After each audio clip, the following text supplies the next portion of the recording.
Hola, ¿qué tal? Bienvenidos a nuestra sesión de relaciones humanas.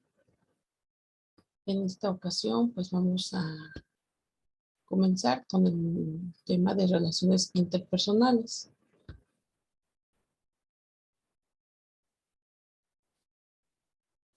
Como vamos a ver, pues las relaciones interpersonales, ahí está. Vamos a ir entendiendo este concepto de relaciones interpersonales como esta unión o este entrelazamiento que existen entre dos o más personas, con la cual pues obviamente se genera un vínculo en muchas ocasiones puede ser un vínculo afectivo.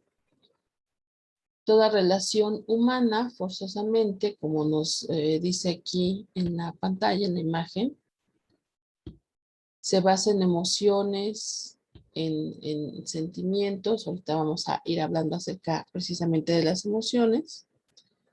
Y nos dice que tiene lugar en varios contextos. Esto quiere decir que en todo lugar donde existan dos o más personas, pues va a haber una relación. En este sentido, vamos a identificar que lógicamente nuestras primeras interrelaciones personales se van a dar al interior de la familia, que es nuestro primer grupo social. El, la familia, pues es en donde vamos a conocer las reglas más básicas de convivencia. También ahorita vamos a hablar sobre ese punto. Y pues lógicamente, después de estar algún tiempo con la familia, salimos al exterior, salimos al mundo y comenzamos entonces a relacionarnos con otras personas, y ahí viene pues el encuentro con maneras diferentes de pensar, maneras diferentes de convivir. Lógicamente esto va a ser dentro de la escuela y algunos otros grupos a los que empezamos a pertenecer, por ejemplo, algunos grupos de actividades físicas, de deportes, grupos de actividades culturales, ¿sí? Ese es el tipo de grupos a los que vamos nosotros ir perteneciendo, y ahí es precisamente donde van a expandirse o van a variar nuestras relaciones interpersonales. Nos dice aquí, de acuerdo a lo que vemos, que estas pueden ser reguladas por la ley.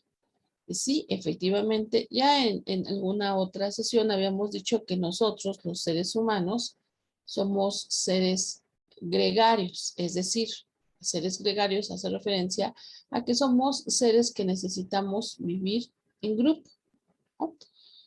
Y esa situación o esa necesidad de vivir en grupo ha traído con el paso del tiempo la necesidad de crear normas y de crear reglas de convivencia de acuerdo a cada cultura y también de acuerdo a cada época histórica.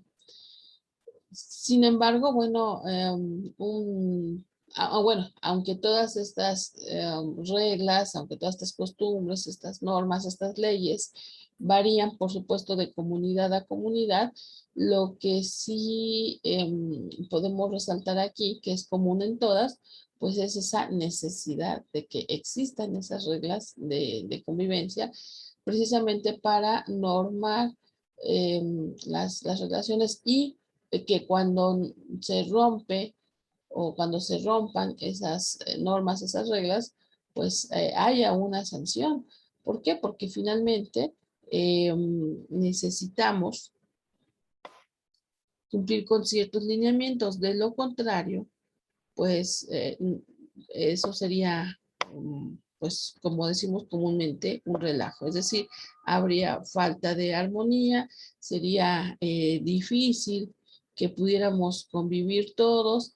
Entonces se han creado códigos, se han creado leyes en la cual pues, actualmente podríamos estar hablando de Constituciones, finalmente, ¿qué es una constitución? Pues precisamente un código de reglamentaciones, un código de leyes que nos permiten esa sana convivencia. Nos van a señalar cuáles son los límites, es decir, qué es lo que sí podemos hacer y qué es lo que no podemos hacer. Espero que estén tomando nota de todo esto. Recuerden que debe de ir en su cuaderno con la fecha de hoy. Recuerden, estamos a 12 de octubre. Y al término de la sesión me lo mandan por la plataforma, por favor. Bien, continuamos.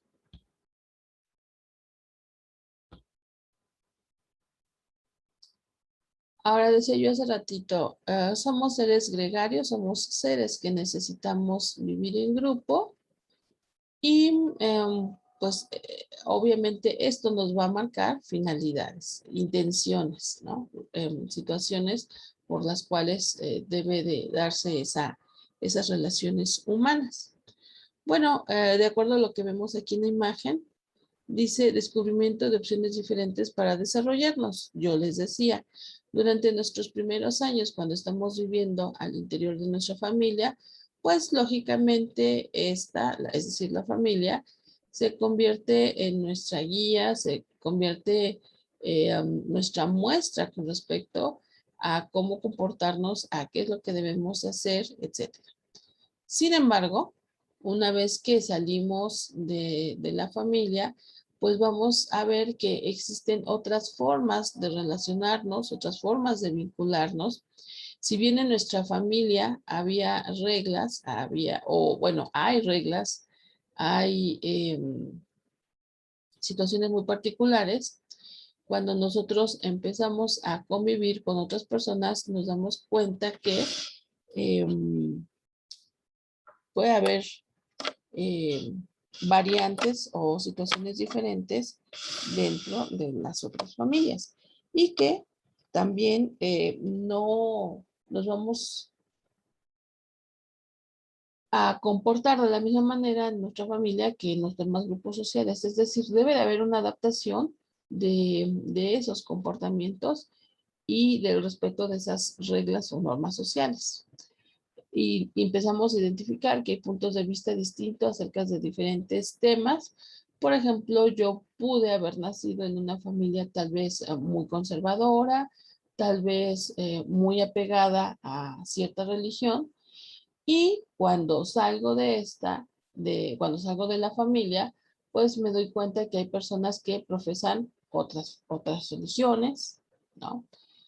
Que si bien, por ejemplo, a lo mejor en la familia de origen está muy mal visto, está penada la homosexualidad, también me voy a dar cuenta que hay familias en donde la homosexualidad es aceptada y que no hay ningún problema. A eso nos referimos con diferentes puntos de vista, con diferentes ideas. Aquí lo importante, y precisamente para que se pueda dar una sana relación entre los diferentes grupos, pues es aceptar que nadie tiene una verdad absoluta. Lo que yo siempre supe, conocí, etcétera, dentro de mi familia, va a ser diferente dentro de otra familia o dentro de otro grupo. Y que no necesariamente uno de los dos está mal, sino que finalmente cada familia y cada grupo social actúa de acuerdo a su situación, actúa de acuerdo a sus necesidades, a la época que les tocó vivir, porque también es una realidad que la manera o las ideas que tiene mi familia hoy en día, pues van a ser un tanto diferentes a las ideas que fueron inculcadas en los abuelos por nuestros bisabuelos, porque lógicamente hay un cambio de época, hay un cambio de situaciones.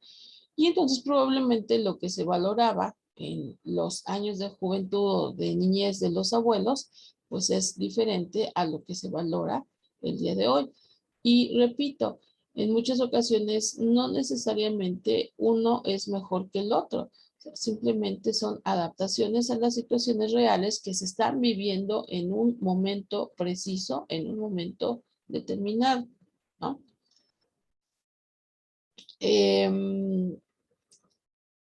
Cuando nos insertamos en el mercado laboral, también nos vamos a dar cuenta que hay situaciones diferentes, dice aquí, diversos caminos para nuestro desenvolvimiento profesional. Bueno, pues así como vamos a tener un desenvolvimiento personal, también con respecto a nuestra área de trabajo. ¿A qué me refiero? Por ejemplo, yo puedo ser cajera dentro de, pues, algún negocio como Walmart, se me ocurre, ¿no? Una empresa como Walmart. Y cuando termino mi relación laboral con esa empresa, con Walmart, yo puedo buscar trabajo nuevamente de cajera. Y ahora a lo mejor lo encuentro en estas tiendas que se llaman Neto, tal vez las hayan visto por ahí.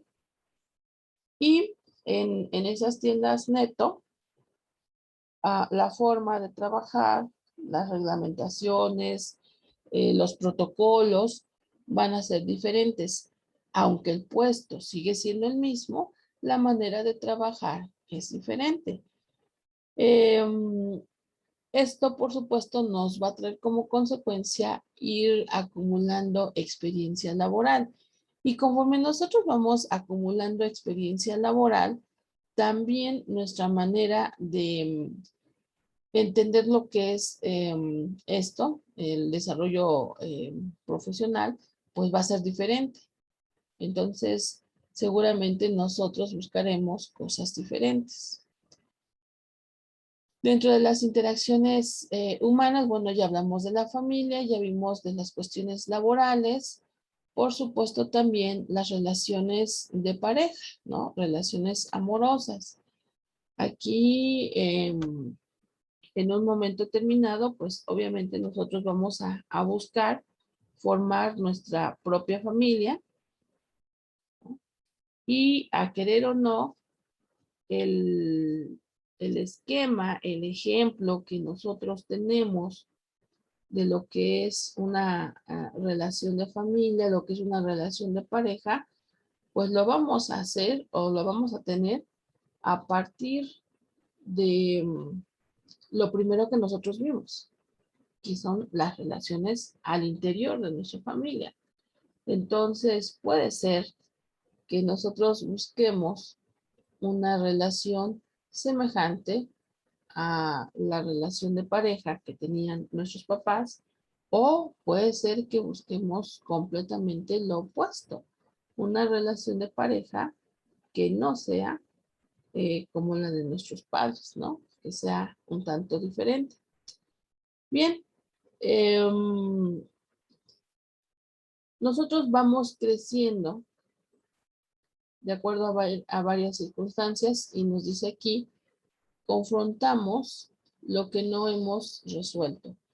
Y ese es un punto muy interesante que vamos a ver al final de esta sesión. Bien, regálenme un minutito, por favor. Vayan copiando.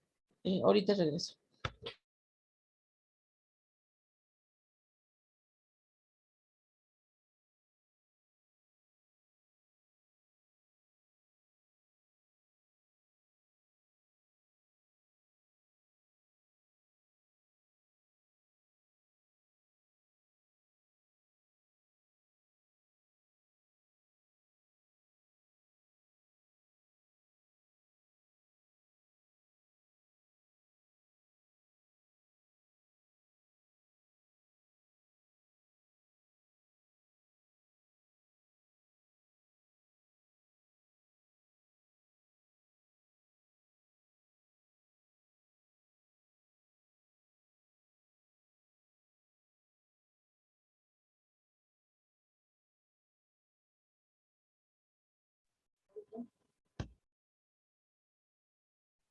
Bien, gracias. Continuamos. Entonces hablábamos de la confrontación de lo que no hemos resuelto. Bien, ¿a qué se refiere este punto? como les decía hace ratito, vamos a trabajarlo al final de esta sesión, pero ahorita pues podemos ir adelantando, perdón, el hecho de que a lo largo de nuestra vida, pues nosotros vamos a ir experimentando algunos problemas, algunas subidas y algunas bajadas en nuestra existencia, cosas que vamos a ir solucionando y cosas que de repente pues se van a volver complicadas o digamos difíciles de manejar. Entonces, conforme vamos incrementando nuestras experiencias en el día a día, nos vamos dando cuenta de que todas estas experiencias que nosotros vamos teniendo, a final de cuentas, nos sirven para solucionar situaciones futuras, tanto al interior de la familia como al interior de, ya lo había dicho, de los otros grupos sociales que nosotros podemos tener. Las experiencias que yo adquiero en mi familia me van a permitir relacionarme a lo mejor, por ejemplo, con los miembros de mi escuela. La manera en que yo me relacioné con los miembros de mi escuela, en el futuro me van a permitir relacionarme con los miembros de los centros laborales donde yo empiece a trabajar y así por el estilo. Entonces, si yo tengo, por ejemplo, malas relaciones, a lo mejor con mi padre, ¿no? Mi padre es muy autoritario, a lo mejor mi padre es muy dominante y pues eso me causa molestias, ¿ok? Seguramente esta pauta de comportamiento yo la voy a experimentar, yo la voy a llevar a mis otras relaciones. Voy a tener problemas, es muy probable que yo tenga problemas con mis relaciones, por ejemplo, en la escuela, mis relaciones con mis profesores. ¿Por qué? Porque los profesores también representan figuras de autoridad, figuras con jerarquía. Entonces, si yo tengo una mala relación con la figura de jerarquía dentro de mi familia, seguramente esto lo voy a llevar a los lugares en donde yo esté. Número uno, la escuela. Probablemente después, cuando ya me inserte en el mercado laboral, también tenga problemas con mi jefe. ¿Por qué? Porque son situaciones que no se han resuelto. Sin embargo, afortunadamente, conforme yo voy relacionándome con más personas en más situaciones, probablemente me dé cuenta de esta relación negativa que tengo con mi padre y poder sanarla, poder trascenderla y con esto también sanar y trascender las relaciones que tengo o los vínculos que tengo con las otras personas que también representan cierto grado de jerarquía, ¿no? Pero bueno, insisto, lo detallamos más adelante. Vamos con el siguiente punto. También en este primer grupo social que es la familia, pues vamos a comenzar a identificar nuestras emociones y dependiendo de cómo sean estas relaciones, pues va a ser el manejo que yo tenga de estas emociones, ¿no? Si, por ejemplo, yo vivo en una familia en donde se permite la expresión de estas emociones, que las vemos aquí en la imagen, alegría, amor, ira, sorpresa, tristeza, aversión, miedo, vergüenza. Si yo me involucro, o más bien dicho, yo nazco en una familia en donde las emociones se permiten ser expresadas libremente, bueno, pues no voy a tener mayor problemática para expresar esas emociones en las otras esferas de mi vida. Escuela, grupos, trabajo posteriormente.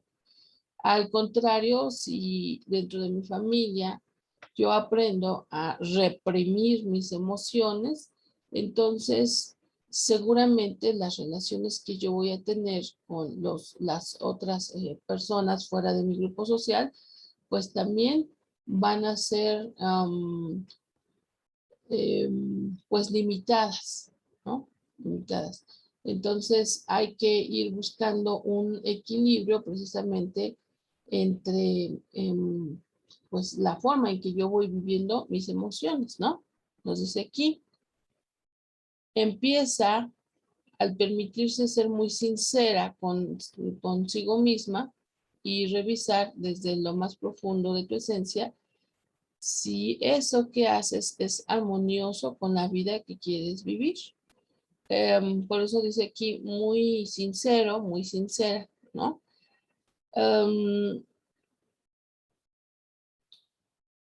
Debemos comenzar a identificar cuando nosotros sentimos una alegría, qué es lo que nos genera alegría. Identificar qué es lo que nos genera tristeza. Identificar qué nos genera aversión. Y entonces desde ahí también preguntarnos por qué sentimos esa aversión, por qué sentimos aversión es un rechazo. Entonces, por ejemplo, ¿por qué sentimos rechazo ante esta o aquella situación? ¿No? Nos vamos a dar cuenta que la forma en que nosotros nos enfrentamos a nuestras emociones definitiva y totalmente tiene que ver con la manera en que aprendí a hacerlo dentro de mi grupo familiar, ¿no? ¿Qué me genera miedo? Y a partir de qué puedo yo sentir ese miedo, ¿no? Los miedos, desafortunadamente, también son generados al interior del grupo familiar. Es muy clásico que muchos padres, para o buscando que sus hijos los obedezcan, pues le digan a, a sus hijos, si no haces esto,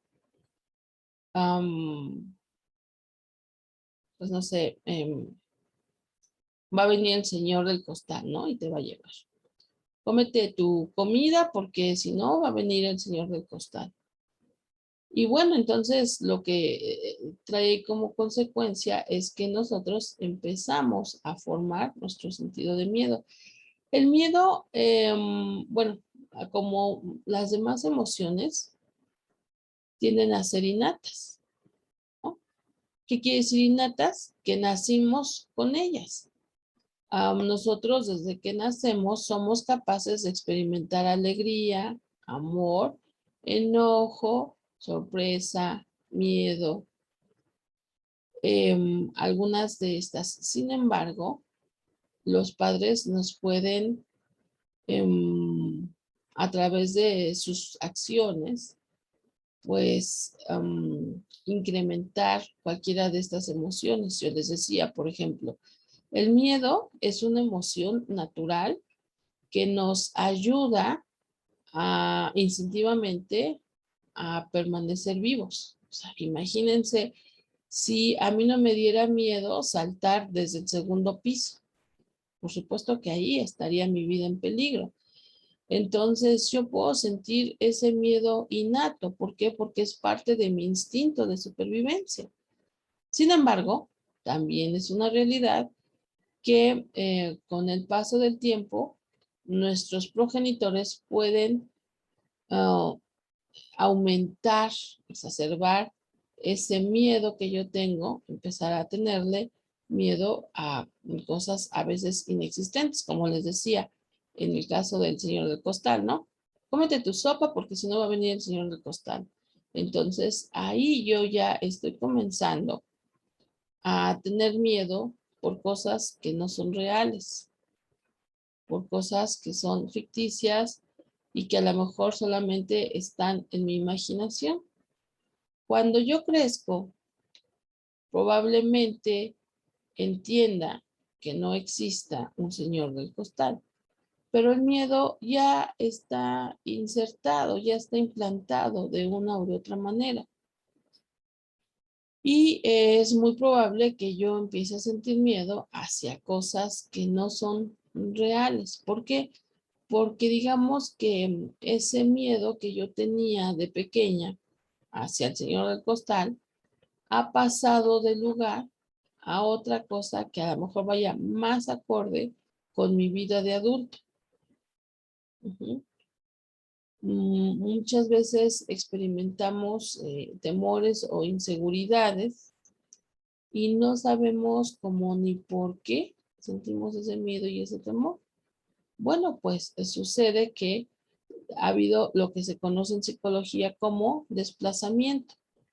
Ahora, racionalmente, yo como adulto sé que no existe un señor del costal, o que si no, ¿cómo me va a llevar? O sea, yo entiendo ya a mis 18, 20 años que eso no es así, pero ya está ahí ese miedo. Entonces se va a desplazar a otra circunstancia, ¿no? Decía yo hace ratito y lo repito en este momento, el miedo hasta cierto grado y en cierto sentido es bueno porque busca protegerme, ¿no? Busca protegerme de realizar a lo mejor conductas demasiado atrevidas que me puedan, eh, pues, lastimar, ¿no? Por ejemplo, el miedo tal vez me detenga de, bueno, les decía hace ratito, de brincar, ¿no? De brincar de un segundo piso. Pero también los miedos exacerbados, es decir, los miedos demasiado profundos, pues me van a limitar, me van a impedir que yo realice actividades que a lo mejor son necesarias, ¿no?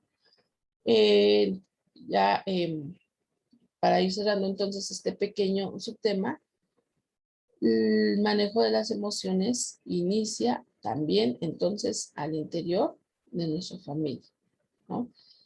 Y pues todas nuestras expresiones, todas nuestras emociones deben de ser aceptadas y controladas, ¿no? Por ejemplo, la ira. Una cosa que nosotros debemos aprender es que está bien sentir enojo.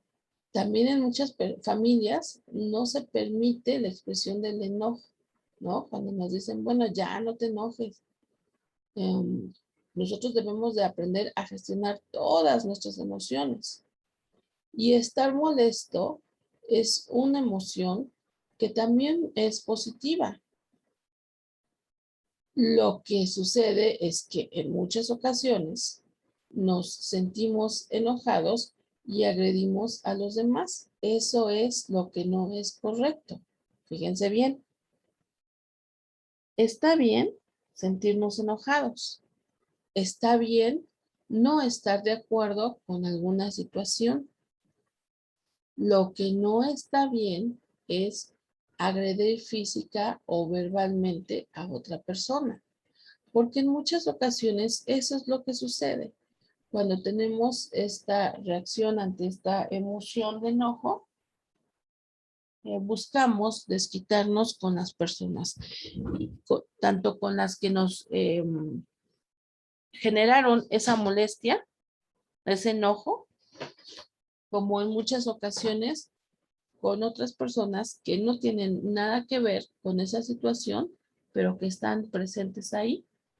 Por eso, por ahí hay ¿cómo se puede decir? Como, no es un refrán, pero una frase popular que dice, no buscas, este, no buscas quién te la hizo, sino quién te la paga, ¿no? Y eso pues es algo verdaderamente negativo. O sea, a lo mejor tú te molestaste, tú te enojaste porque alguna situación, em, alguna persona violentó algún derecho tuyo, ¿no? Por ejemplo, mm, te gritó injustamente. Y a lo mejor la persona que te gritó injustamente es una persona que tiene una jerarquía mucho más alta que tú. Por ejemplo, a lo mejor un jefe, por ejemplo, a lo mejor un profesor, a lo mejor tu papá. Pero tú sientes que no merecías ese grito, ¿no? Pero como no te puedes desquitar a lo mejor con esa persona de jerarquía, porque pues si es tu jefe, obviamente le gritas y corres el peligro de de perder tu trabajo. Entonces, te reprimes de gritarle a esa persona, pero le gritas a la primera persona que se te pone enfrente, ¿no? Y ese pues es un mal manejo de las emociones. Porque bueno, aquí tendría que buscarse trabajar de una manera asertiva. ¿Qué quiere decir asertiva? Expresar lo que sientes sin agredir a los demás. Es decir, a esa persona que te gritó, tu jefe, tu profesor o tu papá, hacerle saber cómo te sientes. ¿Qué piensas que ese grito fue injusto porque tú hiciste las cosas bien o las hiciste de esta manera o de aquella manera y que ese grito fue injusto? Pero en muchas ocasiones no sabemos actuar de esa forma, no sabemos exponer esas emociones, más bien buscamos reprimirlas y en el momento, muchas veces en el momento menos indicado es cuando las sacamos, ¿no? Como yo les decía, le grito a otra persona, ese es un momento inadecuado, ese es un momento inadecuado. Tiene que ser con la persona que dio origen a ese sentimiento, ¿no? A esa emoción de ira, de enojo, etcétera. Bueno, vamos con el siguiente.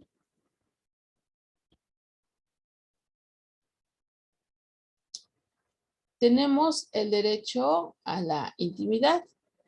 Dice aquí, derecho de las personas de prevalecer, de preservar su individualidad del resto de los demás, que tiene que ver con no ser como los otros, o sea, no estamos obligados a ser como los demás. Y esto también, pues en muchas ocasiones se puede dar al interior de nuestra familia o en nuestros grupos escolares.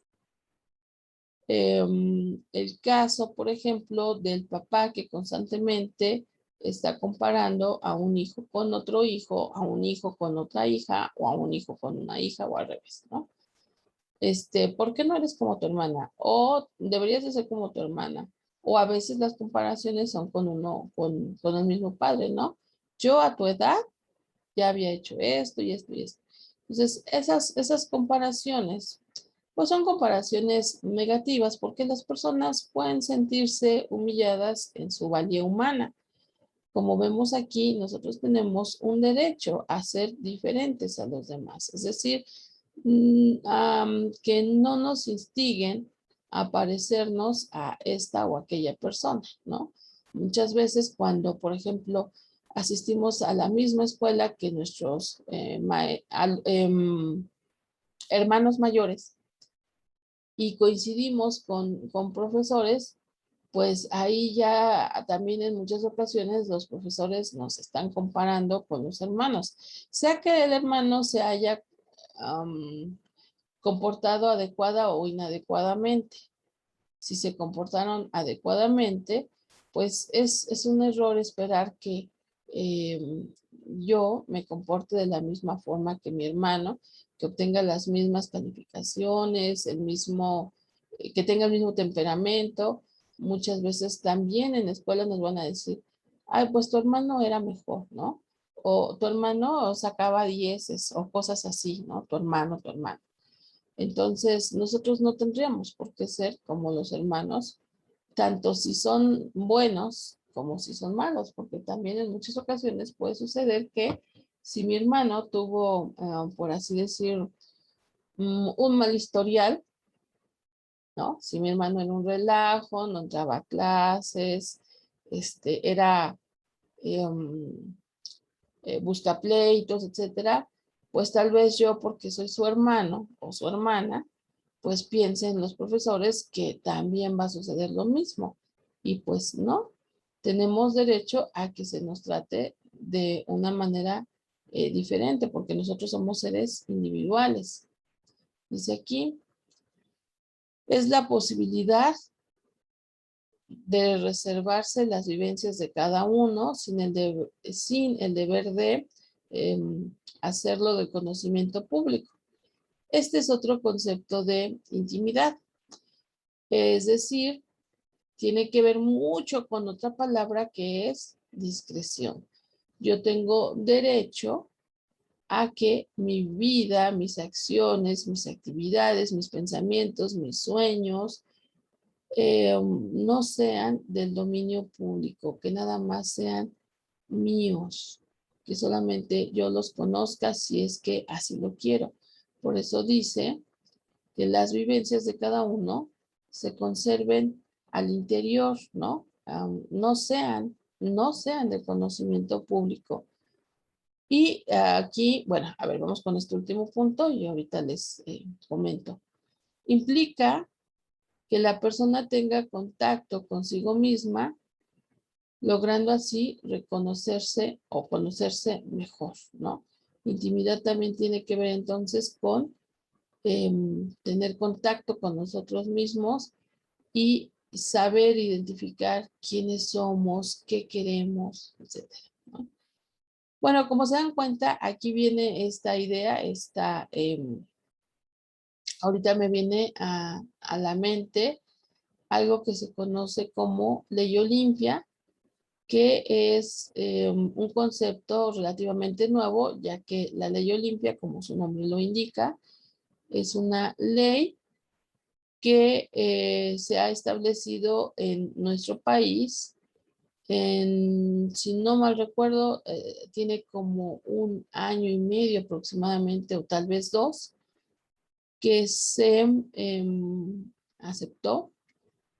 La ley Olimpia habla del derecho que tenemos a nuestra privacidad. Si alguien hace públicas fotografías de nosotros, sobre todo fotografías de orden íntimo, toda aquella persona que publique o inclusive que vea esas fotografías sin mi consentimiento está incurriendo en un delito y entonces dependiendo de la situación, pues inclusive puede llegar a la cárcel y si no, cuando menos a fuertes multas por precisamente tener en su posesión imágenes que son íntimas, imágenes que son privadas y que al menos que yo se las dé a conocer a alguien, pues no tiene por qué conocerlas, ¿no? Y ese alguien a quien yo se las diera tiene la obligación de mantenerlas así, en secreto.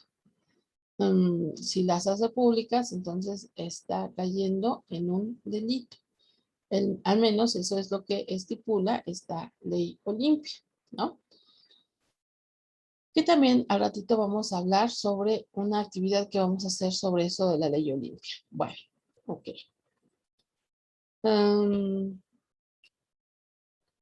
Bien, estoy viendo que nos queda un minuto. Les voy a pedir por favor que se vuelvan a conectar.